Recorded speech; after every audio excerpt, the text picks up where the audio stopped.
5 আগস্টের পরও বিএনপির উপর নির্যাতন থেমে নেই। আতিকুল আলম শাওন। আনিসুর রহমান আনাস, চান্দিনা প্রতিনিধির ভিডিও চিত্রে বিস্তারিত।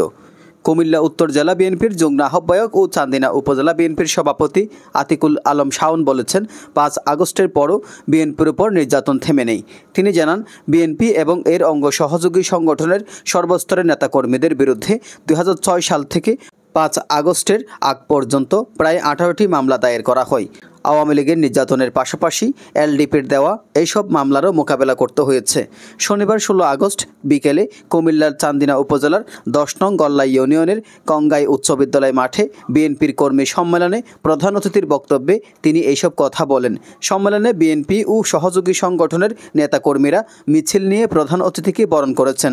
সভায় সভাপতিত্ব করেন মোহাম্মদ আব্দুর রব। বিশেষ অতিথি হিসেবে বক্তব্য রাখেন উপজেলা বিএনপির সাধারণ সম্পাদক কাজী আরশাদ, পৌর বিএনপির সাধারণ সম্পাদক ও সাবেক পৌর মেয়র শাহ মোহাম্মদ আলমগীর খান, উপজেলা যুবদল আহ্বায়ক মাওলানা আবুল খায়ের। এছাড়াও উপস্থিত ছিলেন পৌর বিএনপি সহসভাপতি মোহাম্মদ শহীদুজ্জামান সরকার, উপজেলা যুবদলের যুগ্ম আহ্বায়ক ইসমাইল হোসেন, উপজেলা মহিলা দলের সিনিয়র যুগ্ম সাধারণ সম্পাদিকা শাহিদা হক শিল্পী, উপজেলা ছাত্রদল সদস্য সচিব কাইয়ুম খান, ইউনিয়ন বিএনপির সাধারণ সম্পাদক শফিউল্লাহ, ইউনিয়ন যুবদল সভাপতি আবু হানিফ, সাধারণ সম্পাদক জাবের হোসেন সুমন, সাবেক সাধারণ সম্পাদক মোহাম্মদ আতিকুর রহমান, দপ্তর সম্পাদক আবু মুছা, ইউনিয়ন স্বেচ্ছাসেবক দল আহ্বায়ক মোতালেব হোসেন, ইউনিয়ন ছাত্রদল আহ্বায়ক সজীব হোসেন, মহিচাইল ইউনিয়ন বিএনপি সাধারণ সম্পাদক doctor Abu Yusuf, Bataghashi union BNP সাধারণ সম্পাদক আবুল কাশেম মেম্বার।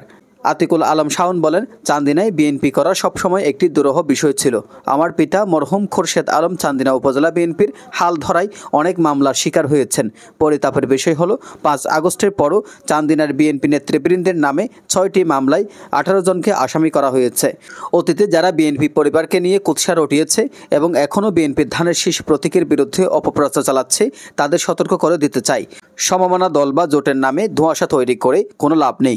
এখন আর জোট বলতে কিছুই নেই। আমি ধানের শীষ নিয়ে নির্বাচনের মাঠে আছি, থাকবো ইনশাআল্লাহ। এজেন নিজামুদ্দিন, ডেস্ক রিপোর্ট।